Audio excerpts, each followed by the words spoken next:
వాళ్ళందరూ చిన్న చిన్న ప్లాట్ హోల్డర్స్. వాళ్ళని కాంపౌండ్ వాళ్ళు కూడా కట్టుకొని ఇట్లా తుప్పలు కూడా తీసుకొని ఇట్లా చూడండి. వీళ్ళు వీరయ్య గారు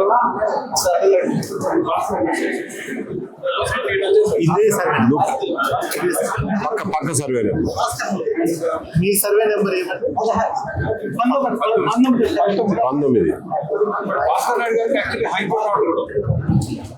భాస్కర్ నాయుడు 2012 మెమోలో కవర్ అయిన ల్యాండ్ సార్.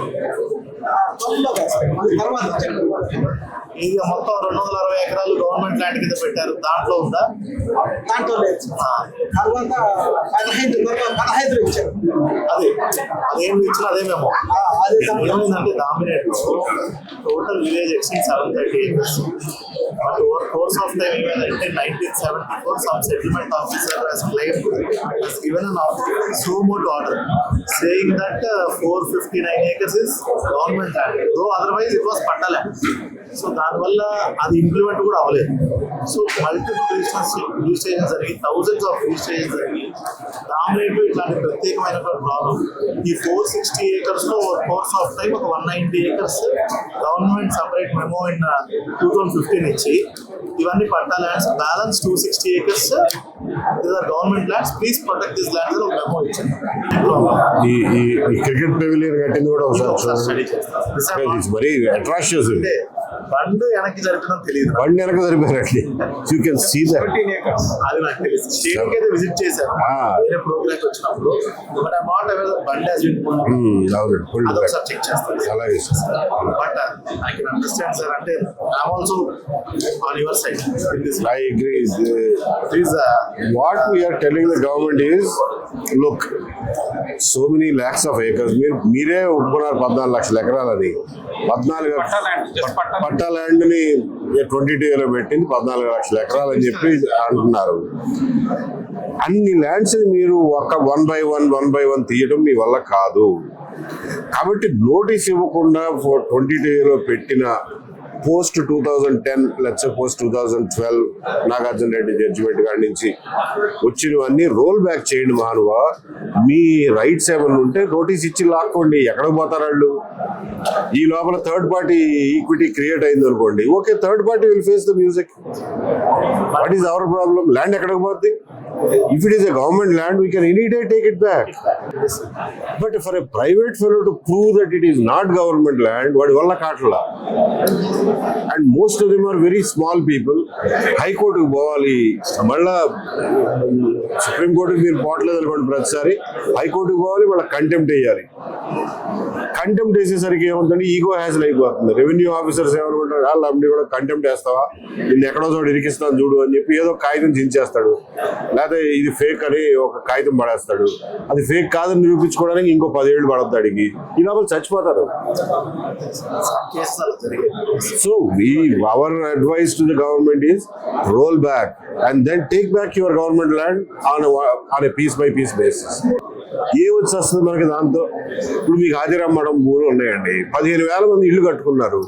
ఏం బీగుతారు మీరు వాళ్ళు? ఇప్పుడు ఏం చేయగలరు మీరు? ఎందుకు అనవసరమైన ego hassle? Exactly, regularize it, be done with it. So over a period of time జరిగింది. ఇప్పుడు ఆ 50,000 హౌసెస్ లేకపోతే తిరుపతి ఎకానమీ కూడా లేదుగా. ఇప్పుడు మనం అంటే they are all productive people, they are making money, they are creating wealth. In fact it is better for the government also. Exactly. ఎన్ని రోజులు పెట్టుకుంటాం సార్ ఇది? Economic boost, sales will happen. In fact, మీరు ఇవి clear చేస్తే there will be a tremendous amount of building activity. Exactly. It will suddenly take a boost. మీకు బోల్డ్ GST వస్తుంది, వాళ్ళకు కూడా ముందు ప్రాణం సుఖంగా ఉంటుంది. Since you are here, Setipalli also took me 6 months to come to some conclusion. They were fighting for 50 years. Gave Pattas to 2,100 people. మీరు అన్నట్టు కానీ take lot of time issue by issue issue by issue చేయాలంటే మీ వల్ల కాదు sir. అందుకనే roll back and redo. That's what if somebody asks you support our demand. Also on your side sir on this. Thank you so much. Thank you very much. You కొంచెం take up చేయండి. Thank you. నమస్కారం. నిన్న press meet లో ఆస్తి హక్కుల కేంద్రం అని చెప్పి తిరుపతిలో ప్రారంభించుకున్నాం. ఈ 22A బాధితులు అందరినీ జమ చేసి ప్రజాందోళన చేపట్టడం కోసం అని చెప్పి ఈ ఆస్తి హక్కుల కేంద్రం ప్రారంభించి నిన్న వందలాది మంది బాధితులతో మాట్లాడటం జరిగింది. అందులో భాగంగా ఇవాళ కలెక్టర్ గారిని వచ్చి, ఇవాళ PGRS ఉంది కాబట్టి కలెక్టర్ గారిని వచ్చి మాట్లాడదామన్న నిర్ణయం తీసుకున్నాం. దాని ప్రకారం వచ్చి కలెక్టర్ గారిని కలిసాం. కలెక్టర్ గారిని మేము అడిగిన ముఖ్యమైన విషయాలు ఏంటంటే, కొన్ని ఉదాహరణలు ఇచ్చాం ఆయనకి. అయ్యా, దామినేడు గ్రామంలో ఉదాహరణకు తీసుకుంటే కస్తూరి గారు హైకోర్టుకు వెళ్ళి కొట్లాడి ఆమె సాధించుకుని దాని మీద కంటెంప్ట్ కూడా వేసి అధికారులు, రెవెన్యూ అధికారులు జైలుకు పంపిస్తామంటే తప్ప ఆమె భూమిని రిలీజ్ చేయలే. దాన్నే ఉదాహరణగా తీసుకుని దామినేడులో ఉన్నటువంటి మిగిలిన సర్వే నెంబర్లో ఉన్న వందలాది మంది ప్లాటు యజమానుల్ని బయటపడేయచ్చు కదా. అంటే ప్రతి ఒక్కళ్ళు, ప్రతి బక్క ప్రాణి హైకోర్టుకి వెళ్ళి ఆర్డర్ తెచ్చుకుని అది మీరు ఇంప్లిమెంట్ చేయకపోతే కంటెంప్ట్ ఆర్డర్ వేసుకుని ఇట్లా సంవత్సరాలు లక్షల ఖర్చుతో గడపాల్సిందేనా అని చెప్పి ఒకటి ఆయన దృష్టికి తీసుకెళ్ళాం. రెండవది ఆయనకి చెప్పింది, అక్రాంపల్లి గ్రామంలో సుబ్బారెడ్డి గారు ఇలాంటి వాళ్ళ ప్లాట్ల విషయంలో జరిగినటువంటి అన్యాయం. ఆయన కూడా హైకోర్టుకి వెళ్తే హైకోర్టు నుంచి ఆర్డర్ తెచ్చుకున్నా కానీ ఇప్పుడు మళ్ళీ CCLAలో పేరేసి కూర్చున్నారు. ఆయనకి 82 ఏళ్ళు.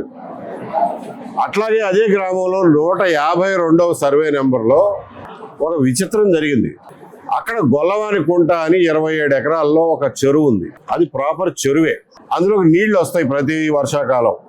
ఆ చెరువుని మహానుభావులు ఒకప్పుడు రిలయన్స్ కంపెనీకి IT టవర్స్కి ఇద్దాం అనుకున్నారు.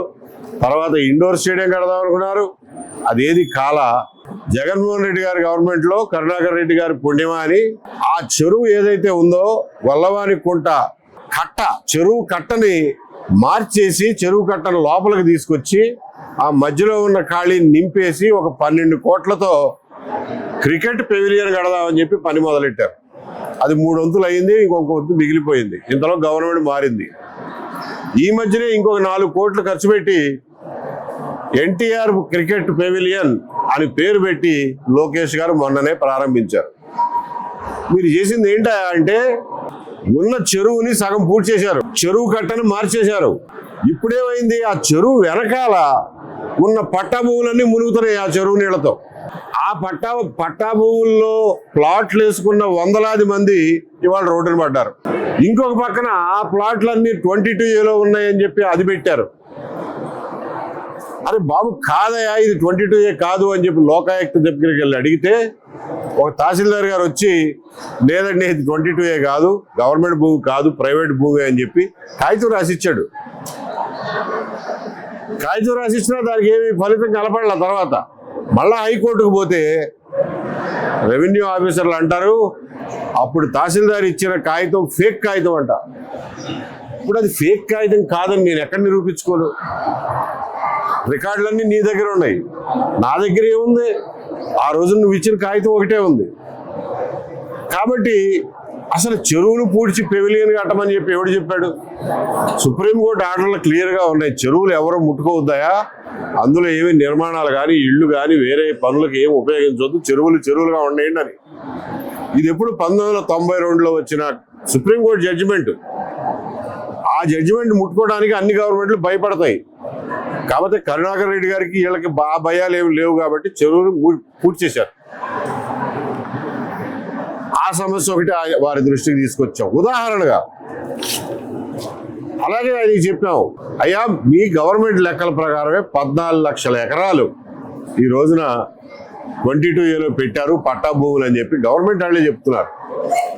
435 జీవో జనవరి 2వ తారీఖున గవర్నమెంట్ ఇచ్చింది. అరే ఏ కాగితం ఉన్నా కానీ, 1-2 కాగితాలు ఉన్నా కానీ వాళ్ళ భూములు వాళ్ళకి ఇచ్చేయండి అయ్యా, 22 తీసేయండి అయ్యా, ఒక్క కాగితం ఉన్నా కానీ 22A నుంచి తీసేయండి అని చెప్పి సర్క్యులర్ ఇచ్చారు.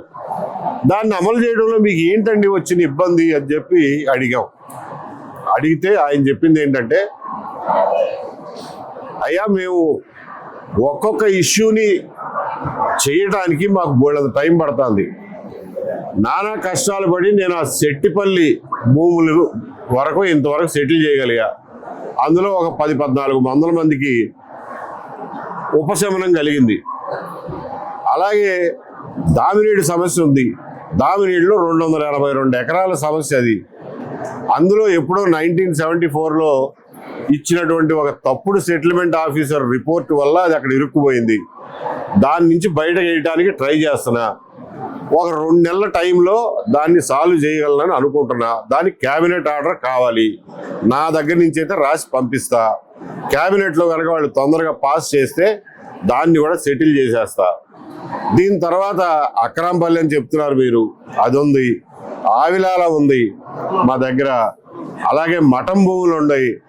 ఇవన్నీ కూడా సమస్యలు ఉన్నాయి అని చెప్పి ఆయన బోర్డు అంత టైం పడుతుందండి ఒక్కొక్కటి చేయటానికి అని అంటున్నారు.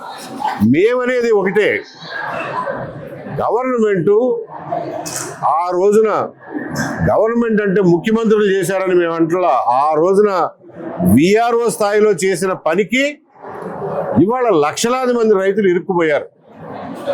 వెబ్ల్యాండ్ చేస్తాము, కంప్యూటర్లో ఎక్కిస్తాము మీ భూములు అని చెప్పి విఆర్ఓల దగ్గర నుంచి అరే మీ ఊర్లో ఉన్న ప్రభుత్వ భూములు ఏమేంటో మార్క్ చేసి పంపించమంటే వాళ్ళు ఎప్పుడో బ్రిటిష్ వాళ్ళ టైంలో ఉన్నాయి అన్ని ప్రభుత్వ భూమి కింద కుంట అని, గుంట అని, లేకపోతే ఈనామని రాసి పడేశారు. దాన్ని కలెక్టర్లు ఆ రోజున కళ్ళు మూసుకుని 22Aలో పెట్టేశారు. ఒకసారి పెట్టిన తర్వాత దాన్ని బయటికి లాగటం ప్రజల వల్ల కాటల్లా. అందరూ బక్కోళ్ళు. ఎంతమంది హైకోర్టుకు పోగలరు, ఎన్ని లక్షలు ఖర్చు పెట్టగలరు? హైకోర్టు ఆర్డర్ మీరు ఇంప్లిమెంట్ చేయకపోతే మళ్ళీ కంటెంప్ట్ ఎవడేసుకోగలడు? ఎన్ని బాధలు పడాలి? ఈ లోపల ఎంతమంది బతుకుంటారు? అందరికీ 80 ఏళ్ళు 90 ఏళ్ళు వచ్చేసినాయి. సో ఇది కాదండి, మేము అందుకనే దీని గురించే మేము చెప్పేది ఏంటంటే, ముఖ్యమంత్రికి తెలిసి చేశారని మేము అంటలా, CCLAకి తెలిసి చేశాడని మేము అంటలా. ఆ రోజున తొందరపాటుతనంతో కంప్యూటర్లో భూమి రికార్డులు పెట్టే తొందరలో విఆర్ఓలు ఇచ్చిన రిపోర్టు ఆధారంగా కొన్ని లక్షల మందిని మీరు షాప్ పెట్టారు. తప్పు జరిగిపోయింది. నోటీసులు ఇవ్వలా ఎవరికి. కాబట్టి నోటీసులు ఇవ్వకుండా 22Aలో పెట్టినాటిని మళ్ళీ వెనక్కి తీయండి. జరిగిన తప్పుని సరిచేయండి. మీ గవర్నమెంట్ భూమి ఏదన్నా ఉంటే నోటీస్ ఇచ్చి తీసుకోండి. భూమి ఎక్కడికి పారిపోద్ది? ఈ లోపల వేరే వాళ్ళకి అమ్మేసుకుంటారు, మళ్ళీ వాళ్ళు కోర్టుకు ఎక్కుతారు. ఎక్కితే ఎక్కని గవర్నమెంట్ కంటే పవర్ఫుల్లా ఎవడన్నా రిస్క్ తీసుకుని కొనుక్కుంటే ఈ లోపల ఆ కొనుక్కున్నాడి దగ్గర నుంచి లాక్కో, నువ్వు గవర్నమెంట్ భూమిరా ఇది, నువ్వు ఎట్ట కొనుక్కున్నావురా అని. కాబట్టి రోల్ బ్యాక్ చేయటం తప్ప ఈ ప్రభుత్వానికి ఇంకొక మార్గం లేదు. ఎందుకంటే తప్పు జరిగింది ప్రభుత్వంలో, సరి చేయాల్సింది ప్రభుత్వమే. అంతే తప్ప ఎంఆర్ఓ ఆఫీసుల చుట్టూ, బ్రోకర్ల చుట్టూ తిరగాల్సిన బాధ్యత కానీ, తిరిగే ఓపిక కానీ, పెట్టగలిగిన ఖర్చు కానీ ఈ బాధితుల దగ్గర లేవు. ఎంత దుర్మార్గం అంటే, మాజీ సైనికులకు ఇచ్చిన భూములను కూడా 10 ఏళ్ల తర్వాత NOC ఇచ్చి వ్యక్తి పేరున పట్టా ఇచ్చినా కానీ దాన్ని మళ్ళా 22Aలోకి తోసేశారు. తోసేసి వాళ్ళు వెళ్ళి, బాబో నాకు పట్టా ఇచ్చారా, ఇదిగో మా ఆర్మీ ఆఫీసర్ కాగితం అంటే నాకెంత ఇస్తావో చెప్పంటారట. ఇది మనం సామాన్య భేదా బిక్కి ప్రజల పట్ల ప్రభుత్వ అధికారులు చేస్తున్నటువంటి దుర్మార్గం. ఈ దుర్మార్గాన్ని ఆపాలి అని ప్రభుత్వానికి చిత్తశుద్ధి ఉంటే 22Aని రోల్ బ్యాక్ చేయండి. ఎంఆర్ఓలు గవర్నమెంట్ భూమి ఆందోళన ఇందులో ఉంటే మళ్ళీ నోటీస్ ఇవ్వయా అని చెప్పండి. అప్పుడు బాధ్యత వాళ్ళ మీద పడద్ది. ఇవాళ ఏమంటున్నారు, ఇది ప్రభుత్వం కాదు అని నేను నిరూపించుకోవాలంట. నా వల్ల ఏమవుద్ది? నా దగ్గర ఏం రికార్డు ఉంది? నాకు ఎప్పుడో గవర్నమెంట్ ఇచ్చిన పాస్బుక్, నేను కొనుక్కున్న విక్రయ దస్తావేజ్ తప్ప నా దగ్గర ఏముంది? కాబట్టి ఈ విషయంలో కలెక్టర్ గారిని కూడా మేము రిక్వెస్ట్ చేసింది ఏంటంటే, మీరు కూడా ప్రభుత్వానికి సూచించండి 22Aని రోల్ బ్యాక్ చేయండి అని చెప్పారంటే, ఆయన గవర్నమెంట్ అధికారి కాబట్టి నోరు తెరిచి మాతో ఒప్పుకోరు. కానీ ఆయన కూడా సానుభూతితోనే ఉన్నాడు. మీరు చెప్పింది నిజమేనండి. మేము ఇలా చేసుకుంటా పోతే ఎన్ని సంవత్సరాలు పడద్దో మాకే తెలియదు. ఈ లోపల ఎంతమంది కలెక్టర్లు మారతారో మాకే తెలియదు. ఈ లోపల బాధితులు ఎంతమంది బతుకుంటారో మాకే తెలియదు. మేము కూడా మీ వాదనతో ఏకీభవిస్తున్నామని అయితే చెప్పారు. సంతోషం. దామినీడు సమస్యని మాత్రం వచ్చే 2-3 నెలల్లో పరిష్కరిస్తామని చెప్పి అయితే చెప్పారు. దాంతో ప్రస్తుతానికి ఈ బాధితులందరికీ ఈ విషయాలు తెలియజేస్తూ, మీడియా ద్వారా ప్రజలందరికీ కూడా ఈ విషయం తెలియజేస్తూ, ఎవరైనా కానీ ఈ బాధితులు వాళ్ళు ఇబ్బందుల్లో ఉన్నవాళ్ళు అక్కడ రాస్ కేంద్రం ఎదురుగా ఉన్నటువంటి ఆస్తి హక్కుల కేంద్రానికి వచ్చి వాళ్ళు కూడా ఈ ఆందోళనలో, ఈ ఉద్యమంలో భాగస్వాములు కమ్మని చెప్పి పిలుపునిస్తున్నాం. Thank you. మా దృష్టిలోకి రాలేదండి. మా దృష్టిలోకి వస్తే మేము ఏరియా వైజ్ టేకప్ చేస్తాం. పేదలకు ఇచ్చిన డీకేటీ భూములన్నీ ఫ్రీ హోల్డ్ పడిపోయినాయి సార్. వీటి గురించి ఏమన్నా సార్? అది వేరే విషయం. మేము సూత్రప్రాయంగా చెప్పేది ఏంటంటే,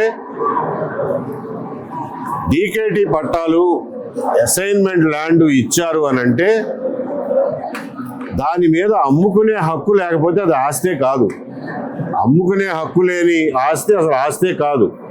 కానీ పేదలకు ఇచ్చారు, ఒకవేళ ఎమ్మటే అమ్ముకొనిస్తే వాళ్ళు పాడు చేసుకుంటారు అన్న ఉద్దేశం ఉంటే 7 ఎకరాలు 7 సంవత్సరాలు 10 సంవత్సరాలు 15 సంవత్సరాలు లిమిట్ పెట్టి 15 సంవత్సరాల తర్వాత అమ్ముకునే రైట్ వాళ్ళకి కలగజేయాలి. ఎందువల్లంటే, ఫర్ ఎగ్జాంపుల్, నేను పేదవాడిని, కూలి పని చేసుకునేవాడిని. నాకు గవర్నమెంట్ 2 ఎకరాలు అసైన్ ల్యాండ్ ఇచ్చింది. నేను కష్టపడి అందులో 4 మొక్కలు వేసుకుని ఫలసాయం తీసుకుని నా పిల్లల్ని చదివించుకున్నా. పిల్లలు బయట ఉద్యోగానికి పోతున్నారు. ఉద్యోగానికి పోతుంటే వాడికి పెళ్లి చేయడానికో లేదా పై చదువులకో నేను డబ్బు సర్దుబాటు చేయాలి. ఈ ఆస్తి అమ్ముకోలేకపోతే నాకు ఎందుకు ఈ ఆస్తి? అంటే నా కొడుకు కూడా చదువుకున్న నా కొడుకును కూడా ఈ 2 ఎకరాల మీదే బతకమంటారా? అంటే మేము తరతరాలుగా ఈ 2 ఎకరాల మీదే బతికేటట్టుగా ఉండిపోవాలా ఆ పేదరికంలో? కాబట్టి అది నైతికంగా కూడా సరైంది కాదు. ఎవరికైనా సరే అసైన్డ్ ల్యాండ్ డీకేటీ పట్టాలు ఇచ్చినప్పుడు 15 ఏళ్ల తర్వాత, ఒక తరం తర్వాత దాన్ని అమ్ముకునే హక్కులు ఖచ్చితంగా కలగజేయాలి. ఆ ఫ్రీ హోల్డ్ ఏదైతే చేశారో, వాటిని ఏదైతే ఇప్పుడు ఆపారో, వాటన్నిటినీ ఒకదాని తర్వాత ఒకటి రిలీజ్ చేయాలని చెప్పి మేము డిమాండ్ చేస్తాం.